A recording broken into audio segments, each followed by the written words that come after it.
The Space God Memoirs.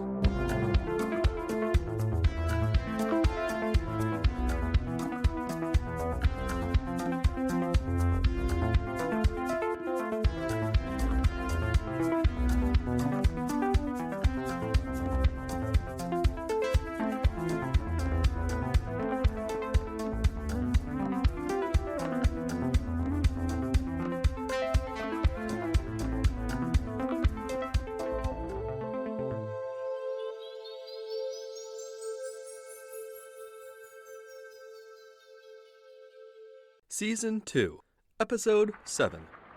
Downward I flew, guiding the 8-sided ship through the vine-choked pit. Masses of dead vegetation crumbling and falling as the fighter craft coasted by. Moments later, that pit opened up into a yawning cavern. In the center of that cavern, a great platform pushed up through the tangle of vegetation. It was perfectly square and carved from a seamless soapstone, measuring several hundred yards across, its base hidden somewhere below in the tangle of endless vines. In the midst of that platform sat an opaque dome, its black curvature topped with a crystalline orb that flickered with a faint bluish light. At the feet of the towering black dome, a set of carved steps led down to an entryway.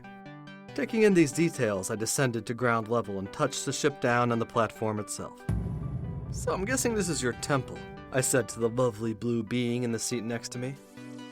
The ship's outer door opened. Zirathra stood up from her chair, then gracefully exited the octa. I followed shortly behind. Z's big purple eyes scanned over the area. "Yes, this will indeed do. The facility appears relatively intact considering the wear of the ages." She peered up at the subtle blue light that still shone on the sphere at the dome's apex. "There is yet some energy present here." "And that means what?" I asked, stepping out of the ship myself and feeling my connection to it fading. Even though the moon's surface had been nearly drained of Atra, I could see it collecting inside of that orb, its particles glittering like gold amid the blue light. Since Atra is still in the system, the facility inside could yet be functional, which means that we may have a reliable way of contacting the Naiar fleet and getting us out of here. Can't we just use the ship's comm system for that? Like we were doing before?" "Sadly, no. The Vaer are actively in the hunt for us. They will be tracking local etheric communications. Yet, if all is functional within, then we can contact the Ematherium directly." "Pretty much taking your word for all that. Only got the faintest idea of how all your fancy tech works. I'm still basically a farm world savage." "If the connection is stable, we shall remedy that and provide you with a download on Naiar technology and science. As well, you may get some of the training you are due. This was an educational facility at one point." I nodded, following Zirathra as she strode towards the center of the temple platform, examining the area as she walked. A few minutes after, we descended the steps to the temple entryway, directly beneath the dome. 15 steps down, and we were greeted with a blank wall of unadorned soapstone. Upon the wall's surface, a sigil of light winked into being, curvy and intricate. Concepts washed over me: sanctuary, refuge, learning, but tinged with an undercurrent of warning, a threat to those who sought harm. This was either magic or some kind of psychic tech, like the ship's. Zirathra moved her right hand towards the sigil. Both hand and sigil began to glow a brighter shade of white. She placed her hand on the surface. There was a cascade of brilliance, and then the symbol vanished. The wall before us melted away, revealing a circular archway. A burst of antique air wafted out, both stale and sweet-smelling. Beyond the archway there stretched forth a hall, illumined in varying shades of gray, tiny particulates of dust trickling down from the lofty ceiling. "Be cautious," said Zirathra. "This place served not only as a school, but as a fortress of battle. I am certain there shall be defenses within, though not quite as certain how they will react to us. Eons of entropy have a tendency to rot away even the kindest of locales." I looked right at her, cocked a grin, and raised an eyebrow. "I may still be a clueless yug," I said, "but I know my ruins. Trust me, I watch my step. Ain't about to get myself disintegrated poking around for loot." "As well be prepared for battle. There is no telling what dangerous things remain in this place after so long." I'm as ready as I'll be, considering y'all Naiar didn't arm me. She looked at me and shook her head. You were provided a weapon. Zirathra reached towards me, her sky blue hand getting awfully close to my groin. Whoa! What kind of weapon you talking about here? She stopped at my waist, grabbing my belt buckle between her two fingers. Pulling back her hand, I could see she held a tiny black plastic object about the size of a coin. A striker, she said, and then flicked her wrist outward. The tiny object expanded out into something that resembled a silvery blade about 2 feet long. That thing was on my belt? Every Naiar is outfitted with a striker, until they've chosen a more personalized weapon style. It is made of a nanite-infused material, capable of expanding and contracting to fit into a variety of containers. Zirathra flipped her wrist again and spun the blade in the air, ending with the hilt pointed towards me. With her other hand, Z gestured to a barely visible button on it. This will activate the weapon's energy blast function, a medium-strength plasma shot. The strikers are designed as a hybrid melee-ranged weapon, ideal for close combat. Kino. I nodded, taking the weapon from her. It was nearly weightless in my hands. From what I've observed, you should have enough training to use it. Yeah, I think I'll be good. Then follow, she said, taking a step into the newly opened portal. I did so. Ahead of us stretched a drawn-out hallway, its ceiling some 50 feet overhead. Everything lit by a gray light that dragged the color out of the environment, but highlighted the minuscule motes of dust that floated through the air. Despite the fact that exploring old ruins was pretty much habit for me, I could understand Z's caution. This place was more than old, for certain. Probably built back before any civilization I knew of even existed. Just being there, I could feel the years weighing down on me. I expected to hear my footfalls faintly echoing down the lengthy corridor, but as I stepped upon the stone floor, there was silence, all the sound eradicated. Yeah, there was something legit creepy about that place, and just stepping inside it, a shiver ran through my body.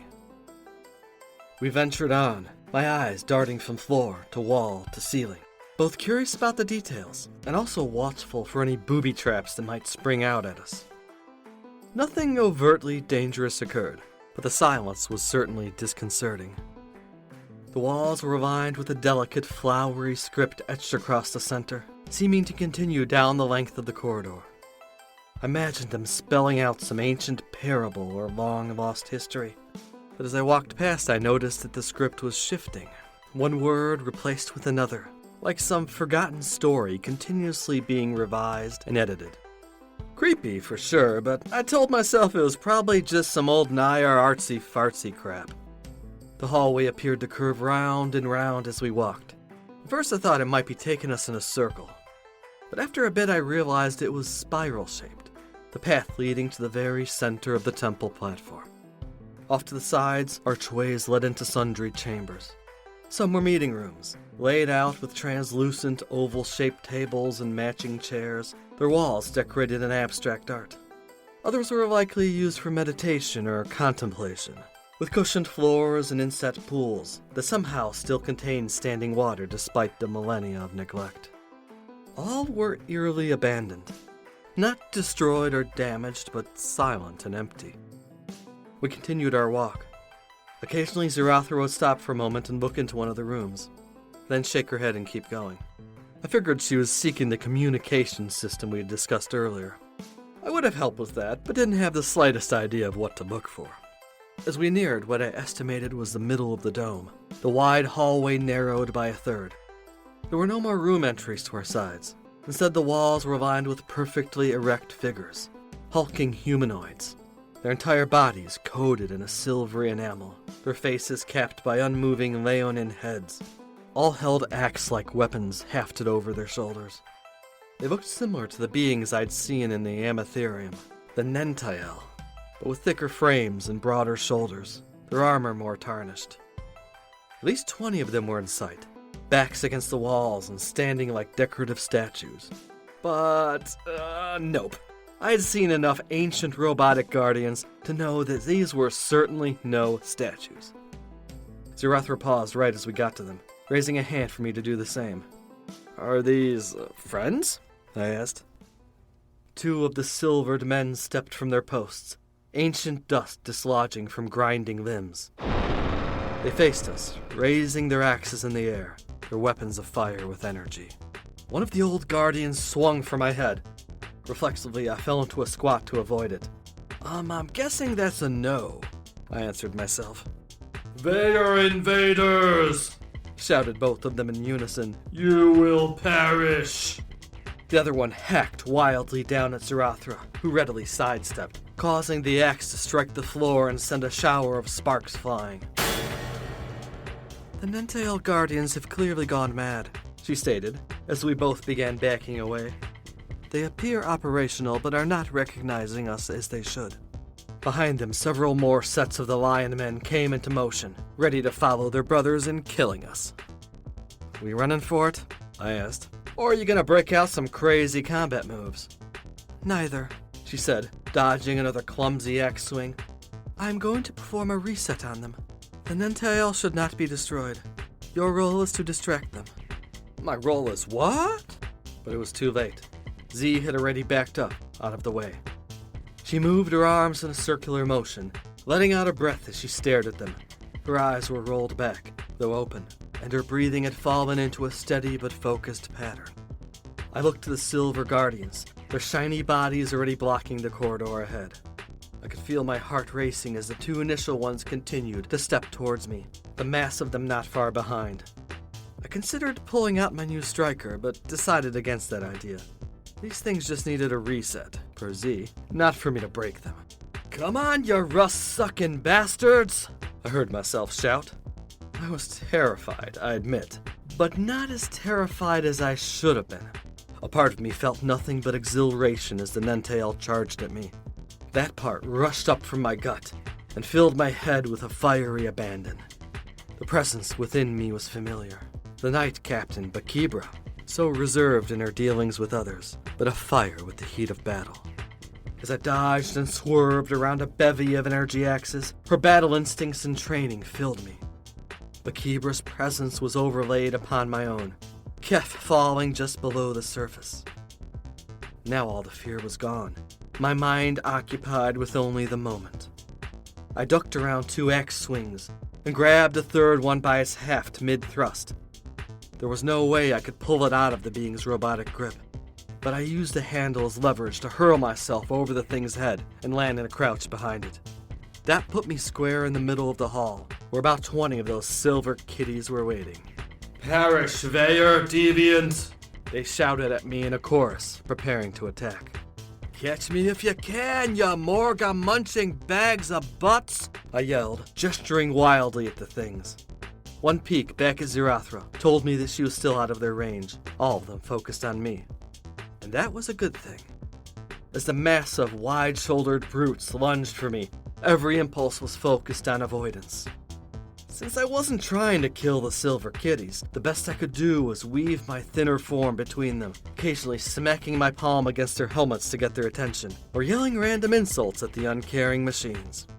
It turned into a full-on melee as I dodged and rolled, blocked and crawled between their legs. I did my best to avoid dying while drawing their attention to me, and only me. My head was a rush, and a big grin was forming on my lips as Bakibra's energy engorged me, delighted to finally be back in action doing what she did best. But I was tiring. My forehead was coated in sweat, my heart beating a little faster than a moment ago. I wasn't sure how much longer I could last, especially against tireless opponents. An axe came within inches of my face, so close I could feel the heat of its energy trail upon my nose. Suddenly the Guardians stopped. They stepped backward, lowering their weapons. Within seconds they were walking away from me and back to their respective posts.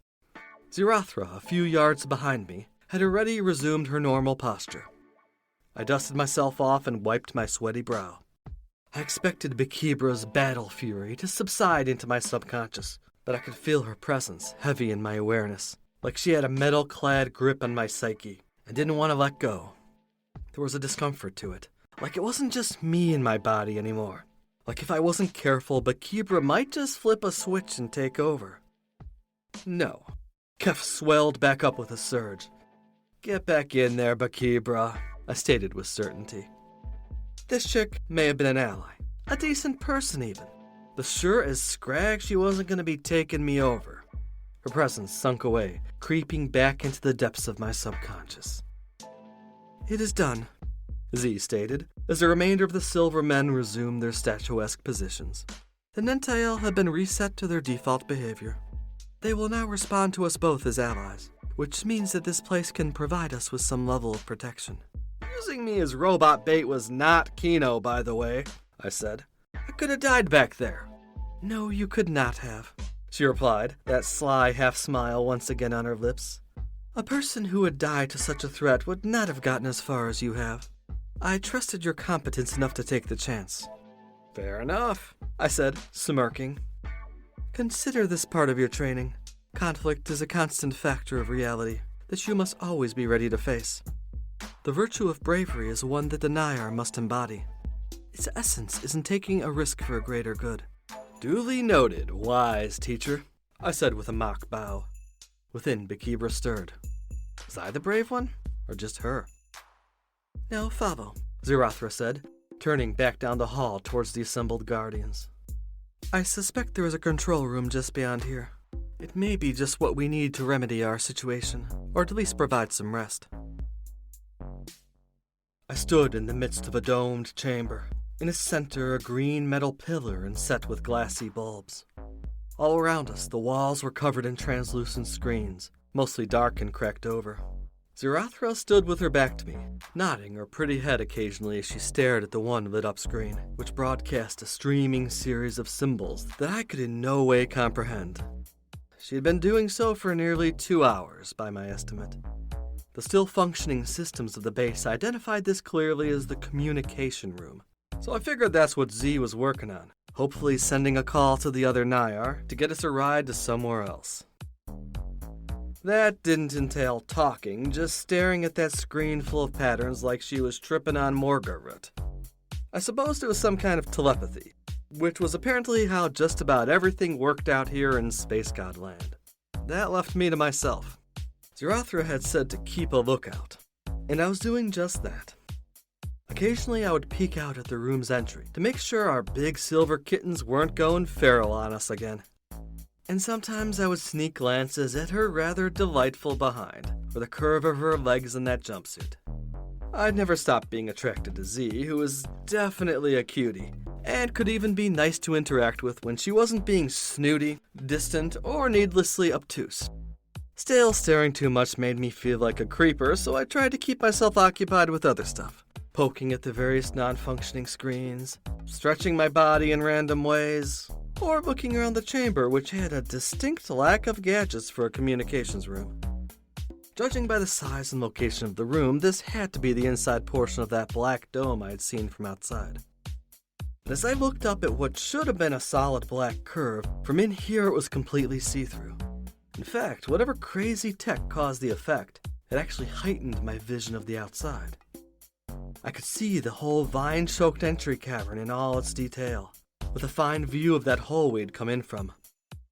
As I looked up said hole, I noticed my position swerving to get a better angle, as if linked to some invisible drone outside. Looking straight up through the hole, I had a fine view of the starry skies above Gaxonal 4, the yellow gas giant planet visible off to the left. It was vaguely interesting, but probably not interesting enough to hold my attention more than a few minutes. I was about to look away when I noticed movement up there, across the sky view. Ships, several of them. My vision zoomed in as I focused on them, until I could see their forms clearly. The loathsome mass of a Vare Clatenth, its slug-like hull lurching across the skies, accompanied by 2 medium-sized avian vessels. They looked awfully close, or was that just the amplification effect? Either way, I reactively fell into a stealth mindset, shrinking my thoughts back and trying my hardest not to be noticed. Though I wasn't sure if that sort of thing would do anything when I wasn't in a starship. But in a few moments the Vare were out of sight. I turned back to the comm chamber, stepped over to Zirathra and tapped her on the back. She spun around to face me. Yeah, I began. Figured I'd let you know I saw the Vare up in the viewport. Looks like they're circling the moon. Then it is only a matter of time before they find us, she replied. I will not be able to reach the Amatherium via this system anyway.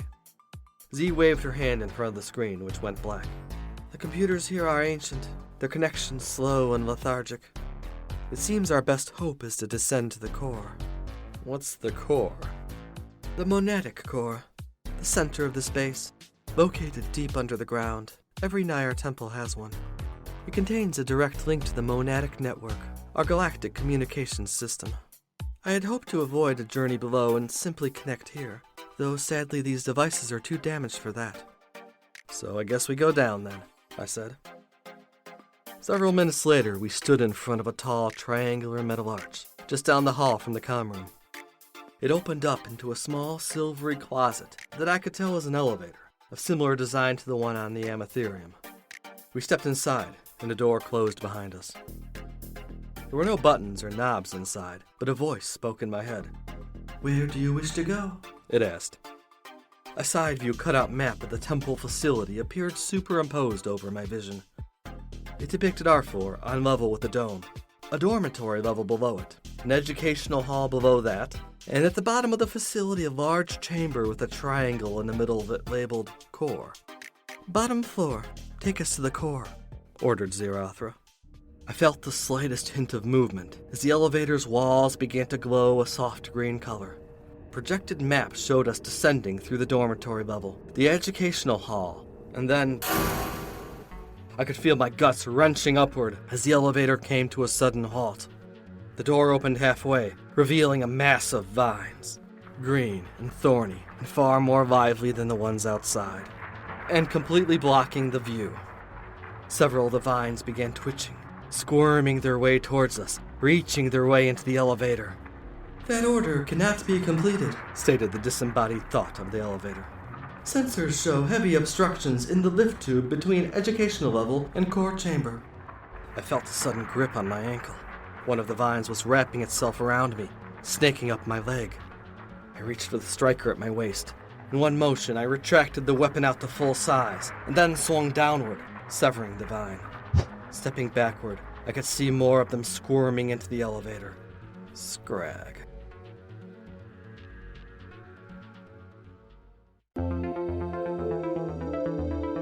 Thank you for listening to this episode of The Space God Memoirs. Space God is written, performed, and produced by A.M. Arctos. Original musical score by Alpha Colors. Various sound effects created by Industrial Strength Records Incorporated. Please support this podcast by following, rating, and sharing on your favorite social media site. For further info on Space God, its creator, and various other opinions, musings, and thoughts, go to www.spacegodmemoirs.com or follow me on Instagram, Twitter, or Facebook. If you enjoyed the Space God Memoirs, please consider supporting us by becoming a patron. Check out the Patreon link in our description to learn more.